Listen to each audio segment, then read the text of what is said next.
CJ, Kyle, and Dan, and I don't know about you guys, but the holidays are stressful. So this is my de-stressing moment talking with you guys. Let's breathe and talk about Jorge Alcala. You know you're deep into the Jays when you're talking about a minor league deal for a pitcher. Guy throws 100. And I text you, CJ, I said, the Jays bullpen's overflowing. And your response? Never enough pitching. There's no such thing as having too many relief arms, any arms, period, but especially in your bullpen. It's one of two ways to look at it, right? That we're talking about this and thinking about the depth that the Blue Jays have. If it was a main piece, it's a fan base that is super frustrated, right? Why are we talking about only having this minor league guy? Where are our big moves? Well, the Blue Jays, of course, have made a lot of big moves. So I think it does speak to Mark Shapiro and company and understanding how important depth can be. It has to be when it comes to a pitching staff. So while we're all locked in and seeing the big moves and those are fun, what about the Flyers, right? There's going to be a couple of those in there. Big arms. Do you feel like the way you do things, the way your system is set up, can you get more out of a pitcher than other teams have been able to do it? So this is a big arm that you're not necessarily counting on, and it may be somebody that you're going to have in the minor leagues for a little while because you see some things that you identify to work on and maybe make him a little bit better and more consistent. This could be one of those situations for the Blue Jays, but they're not asking him to be a star. They're just hoping at some point he can help out. And CJ, it does seem like this is a bit of a signal to the fan base too. Hey, it's not just about trying to run it back to the World Series this year. We are still thinking about the future and building the next generation and having a stable minor league team from which we can call guys up. It's the hardest thing to do, right? To find consistency without throwing money at every single problem, right? We've seen the Dodgers obviously on a great run, but they're throwing a ton of money at their roster in order to make it happen. Everybody will tell you the foundation of having a stretch run is going to be what you're doing in the minor league system, whether it is those guys are coming up through the system to help you, or those are pieces that you're then using to potentially trade and bring something back that's going to help you to continue to have a run. It's so hard to do it, right? The fact that the Dodgers won back-to-back World Series, first time we had seen it since the three for the Yankees in the late 90s into 2000, gives you an idea of how difficult it really is. The Jays obviously got very close last year. They know what it's going to take. They know what the down years are like as well, and maybe what was missing in those times. And there is absolutely nothing wrong with finding some depth, and this is a depth piece. And the Jays have a hand up on other teams because they get to say to someone, you get to play the minors in Buffalo. Which is that is where my career ended, and so I can tell you that that's where I finished. That was your Buffalo last appearance. Yeah, well, not counting winter ball, but my last affiliated baseball appearance was with in Buffalo when I was playing for the New York Mets at the ripe age of 39, trying to be a sidearmer with an 83-mile-an-hour fastball, which you have one in Toronto who's amazing. That wasn't me. But yeah, so it's not terrible. The beginning's not great.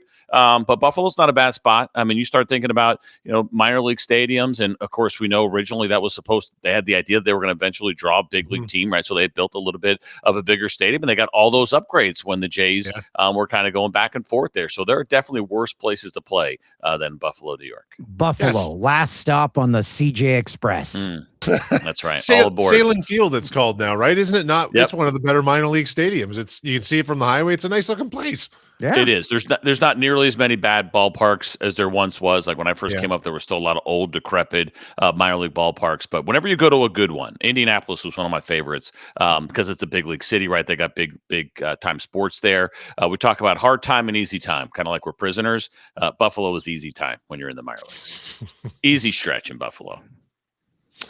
Okay, so some of the other people that the Jays have been tied to, here's a name that's come up for me, and I find this one interesting. Alex Bregman potentially linked to the Blue Jays, maybe some interest there. How would he fit into the roster from the sense? Like, what would he bring? What would they have to lose in order to put him on the starting lineup? Yeah, I think he's probably your third baseman if that's the case. Where the rumors come from, I think is always interesting, right? Is it an agent that is leaking it because he wants to put pressure on the other teams to be able to up their offers, knowing what the Blue Jays are doing right now? As we've talked about, the Blue Jays have another big move in them.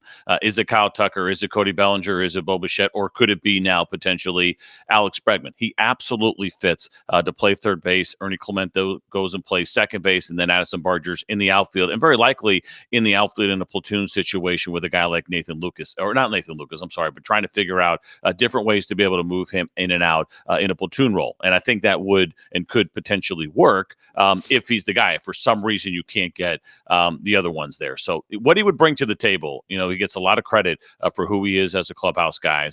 Extremely focused on winning. I think they have a better shot now, if it's real, at Alex Bregman than they probably had a year ago because of everything that's happened over the last year and everybody talking about why you want to play in Toronto. And then you're seeing the resources that are getting poured in. I think Alex Bregman wants to go back to Boston. That is his number one target for sure. The Chicago Cubs and the Detroit Tigers are back in on him just like they were a year ago. I think they're tougher selling where the Blue Jays have an advantage if this is real compared to the Tigers and the Cubs is proving that they're going to pour the resources into the team going forward to be a winner. Right, he's going to be on the back end of his career. This will probably be the last big contract that he signs. The Blue Jays are doing that right now. The Cubs are not spending like that market should be spending, and the Tigers don't have the resources to spend like that, right? They pick up Alex Bregman. The odds of them bringing Tarek Skubal back are probably even lower at that point. I think that's a tough sell for a guy like him at this point in his career.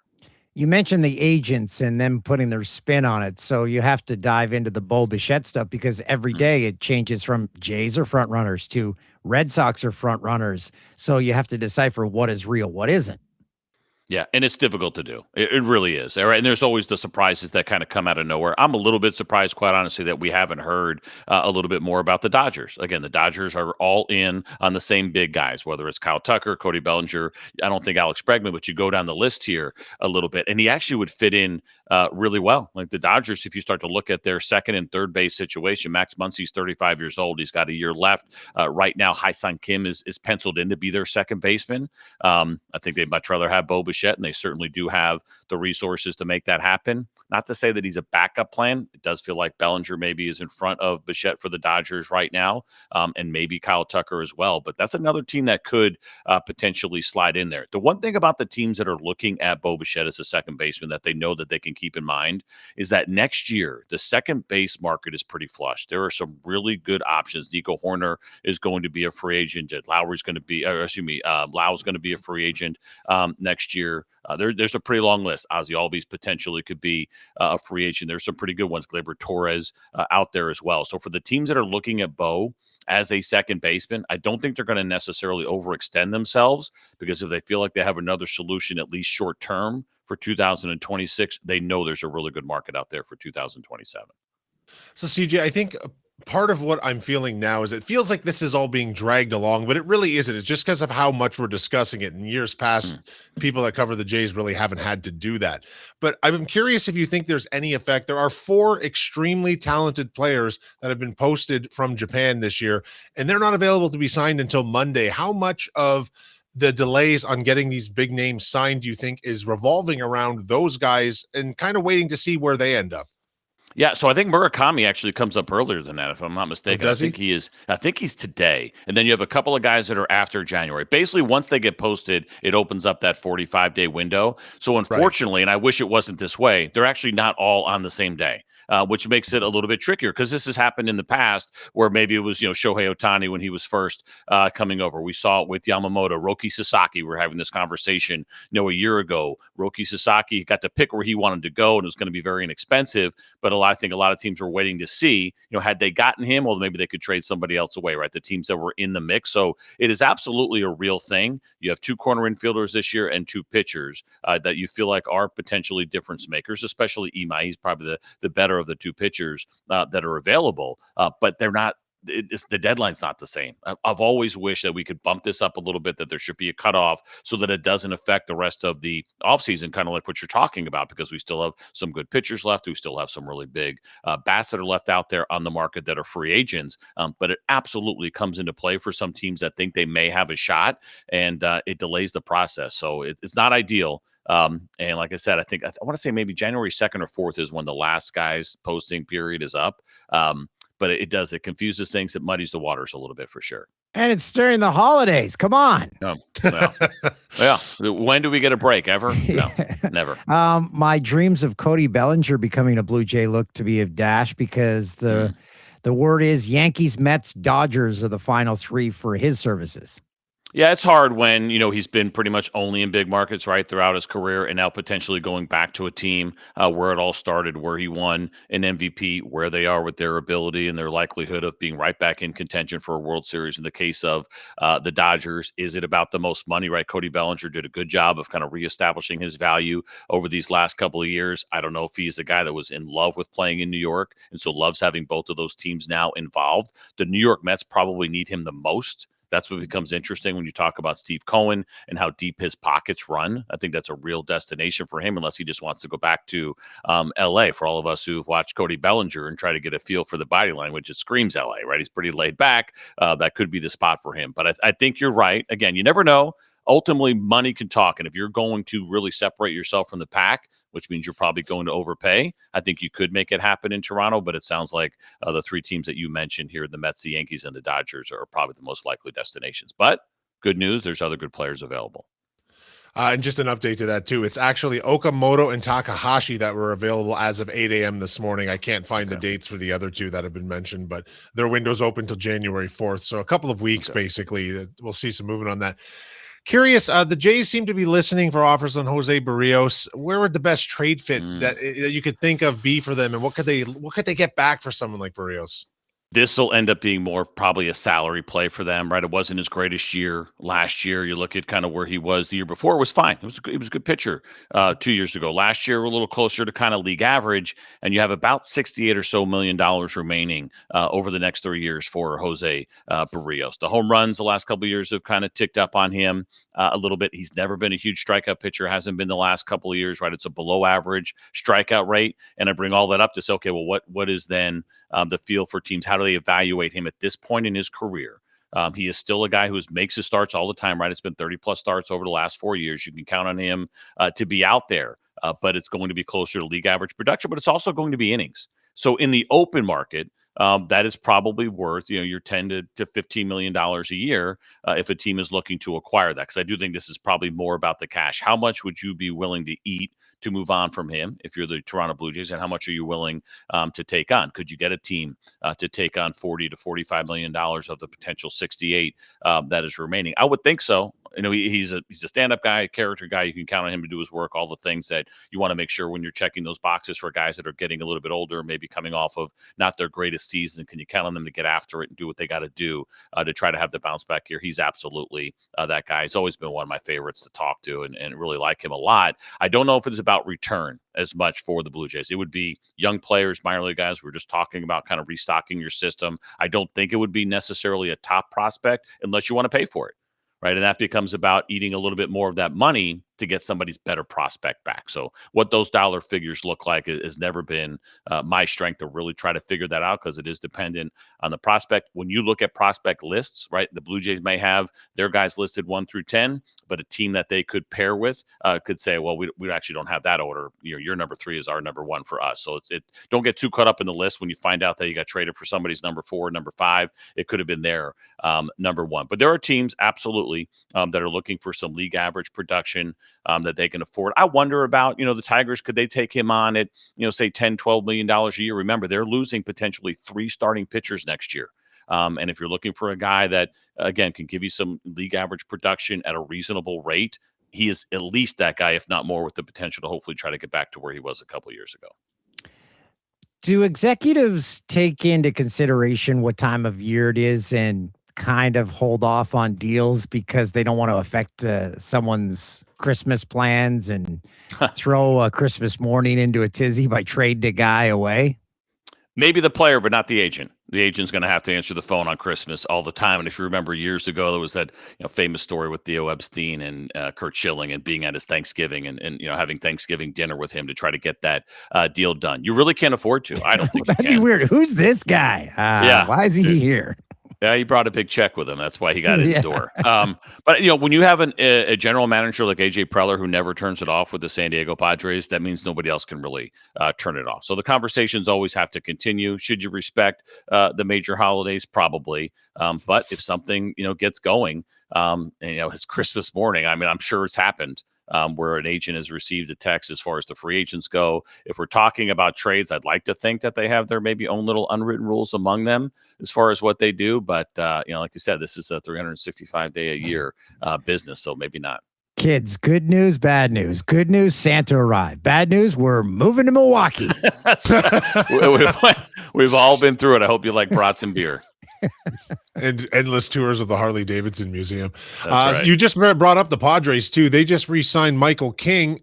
From your perspective, would he have been a better pitcher to grab than Dylan Cease, or is Dylan Cease clearly the right move for the Blue Jays here?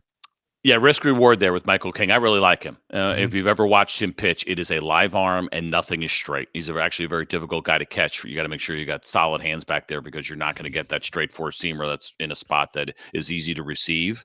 It depends. There is a lot of upside there. As we talked about when the Jays signed Dylan Cease, you know what you're getting. You know you're getting swing and miss. You know you're getting your starts every year. Michael King has been through some injuries, and it was a very interesting contract that he signed here with the San Diego Padres. Could be worth as much as $75 million over 3 years. There's a big signing bonus in there. They did this last year with him. I think it has more to do with the Padres and where they kind of are financially because his salary is not very high next year, and it's very high the next year in 2027. So, time will tell on that one. I like them both. I think it's a little bit more of the steadiness with the strikeouts from Dylan Cease. It is the higher upside, the live arm that you get from Michael King. But I think even though obviously more years and bigger risk and more dollars, we'll talk about it, I guess, again in 3 years. But Dylan Cease was probably the safer play, even at better than $200 million.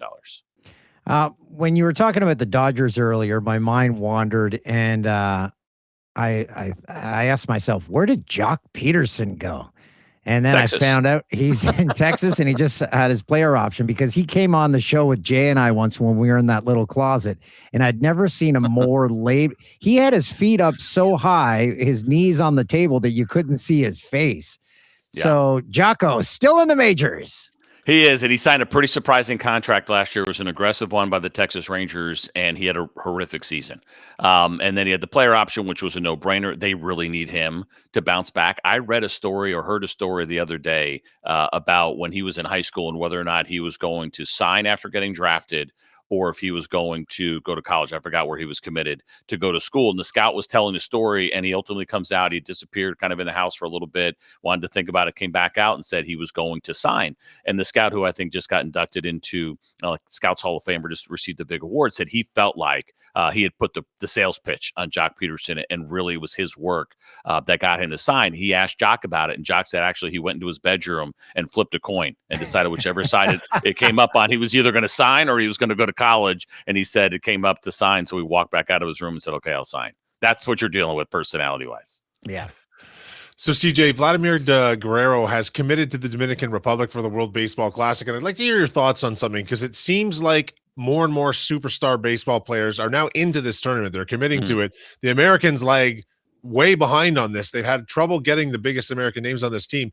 Do you think like what they might have seen with hockey this year and the Four Nations Cup being such good PR for the game might convince guys in other sports to participate in events like this simply for the love of what they do?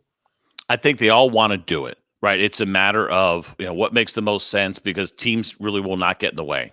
I think most general managers, presidents of baseball operation, even owners who have invested heavily would prefer their guys not do it. We saw what happened, if you remember, the last time around, Edwin Diaz, right? Yeah. They win, he celebrates, he hurts himself in the celebration, he misses the entire year. That was very unfortunate for him and the New York Mets. But it is an amazing tournament. The WBC blows away what we can do from an Olympic standpoint for baseball. Baseball is very difficult to line up with the Olympics, right? In other countries, when I was in Japan, they will stop the season for 2 weeks to get ready for the Olympics and participate in the Olympics. It's that big of a deal to them. They're never going to do that here in the States. There's too much money involved. So the WBC has filled in very nicely. I think the timing of it, while nothing is perfect, is probably the best situation is to do it in March. But people do get concerned when you have big dollars invested into players. Like, we just found out Yamamoto is going to participate for Japan. His season was so incredibly long last year because remember, they started in Asia. So he made his first start in the middle of March. And then, of course, they end up winning the World Series. And he's this hero coming out of the bullpen, along with making his starts with like no rest. And he's going to crank it up again early in March, which is super risky. But again, they're not going to get in the way, despite the fact that they've guaranteed him better than $300 million because he wants to do it so badly. Obviously, it's a Japanese player, and this is really important to them. I will tell you that for Korean players with the WBC, I played over there as well. In the Olympics, if you win a gold medal, and now with the WBC, if you win it all as a player for Korea, you are exempt from military service, right? It's a minimum 2 years, I believe, that every male has to serve. But if you do something special in the country's interest, you can get that exemption. So it's a huge deal to the Korean players to be able to try to win. There's a lot on the line. These American guys that play in it, they do love it. You guys talk about it all the time. They're super proud to represent their country. It really is just about what makes the most sense. Did a guy miss some time? Did he just sign a huge contract? Like, right, if I'm the Blue Jays, do I want Dylan Cease to participate in the WBC? Probably not, but you're not going to get in the way of making that happen if he decides to do it. But I love the WBC. It's really well done. That Dominican team with Vladdy now is loaded. That team is so good on paper. You feel like they should win it. But we got the magic moment last time that Rob Manfred, I mean, he got so lucky that we got Shohei Ohtani facing Mike Trout to finish off that WBC. That game that he pitched in was incredible. It was an amazing moment, and we're going to get some more of those, I got to believe, this year. They've got lightning in a bottle. CJ, I'm assuming those same draft rules don't apply in the North Korean baseball league. No, those guys are not allowed to participate in the WBC. They're going to have or anything really. They're their own team. They're out. Hey, this coming season, what's going on with the robot umps? So ABS is in, right? So ABS, the automated ball strike system, will be implemented this season. We got a taste of it. Not sure if you guys saw it in spring training. It was really well done. If you had asked me about it 10 years ago, I was dead against it. I hated the idea. But now it's become so efficient, very similar to kind of what you see in tennis. It will be out there. But there are some caveats that are going to make this fascinating, which is the limits. You can only be wrong twice. Right, that's it. If you're not wrong, you keep your 2 challenges. But if you're wrong, you burn one. How teams are going to handle it and who they actually let make the calls, I believe strongly that you cannot allow your pitchers to do it because there's just too much emotion involved. And you see guys all the time, right? They'll throw a pitch. They know that pitch is a ball. It's just off the plate, but they want it to be called a strike, and so they give the umpire a hard time. I did it. My wife hated when I did it. Drive her crazy. She's like, stop doing that. Like, that is clearly a ball, right? But you're trying to kind of goat the umpire in a little bit to making that call. Pitchers can't be trusted. There's too much emotion. So and the bench cannot be involved, right? You cannot go look at a video. Like, I believe it's 5 seconds or immediate that you have to make your decision. So this is going to be between hitters and it's going to be between catchers. And will they put the results on the big screen for everyone to see, just like tennis? Yep, they did in spring training. It was great. It's engaging for fans, right? That's the good news. It's not just we're all sitting here. Now, another part of this that I think, and I'd be curious your guys' opinion on this, when you watch a game on television, you get, of course, what we call the K zone or the strike zone that sits over the plate, right, when you're watching a game to kind of guide you along. That will not line up exactly with ABS. And so Major League Baseball was on a broadcast call a month or so ago, and they don't get to control this, but they were trying to say, as much as they possibly could, we strongly encourage that maybe you don't use that anymore, right? Fans have gotten so comfortable watching the strike zone and seeing it up there the way that they do that I think Major League Baseball will prefer that it goes away because it's going to cause some contradiction. When you're watching a game, you might see a pitch catch the corner on, say, your local television broadcast strike zone, but it's actually not a strike because the ABS has it just a little bit off. And then it's going to kind of get people worked up a little bit. So fans have gotten so used to it. I've gotten used to it as a broadcaster. I lean on it as well, using that K zone. But that could cause a little bit of controversy next year. But ABS is here, and fans are going to love it. I mean, it's the egregious calls, the ones that end up getting missed, that are clearly gone the wrong way. We got to get those right, and we will. I'm concerned that this is going to ruin some of John Boy Media's best content, because some of those breakdowns of those missed pitches are the best stuff. And also the fans have to take in context. Like, you asked for our opinion. To me, it's one of those things. If the catcher's set up outside and it nicks the corner and they miss the call, that bothers me. But if he's set up inside and it nicks the outside corner, to me, that's a setup. That's the fault of the guy setting up and throwing the pitch, not so much the umpire, because that's such an easy visual trick for the umpire to miss.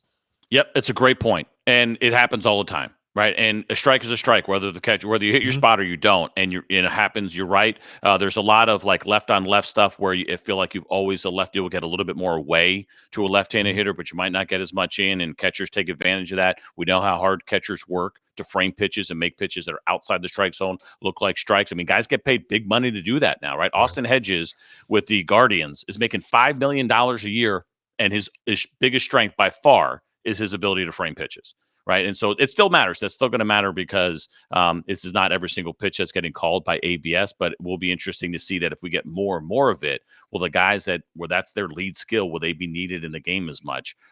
Will be interesting. But, there's some bad ones, man. We all see it, right? It happens. And the job's not easy. These umpires grind. And I give them a hard time during the broadcast when they miss really bad calls, but I make sure we give them credit too when they have good nights. All right, let's get out of here. Last minute Christmas shopping, CJ. Merry Christmas, Happy Hanukkah, Happy Kwanzaa. Hope you have a great time with your family. Zero shopping. That's how much I'm doing. Yeah, I am. I'm throwing in the towel, man. I'm over it. Yeah. See you guys. Have a great Christmas. See ya. You too.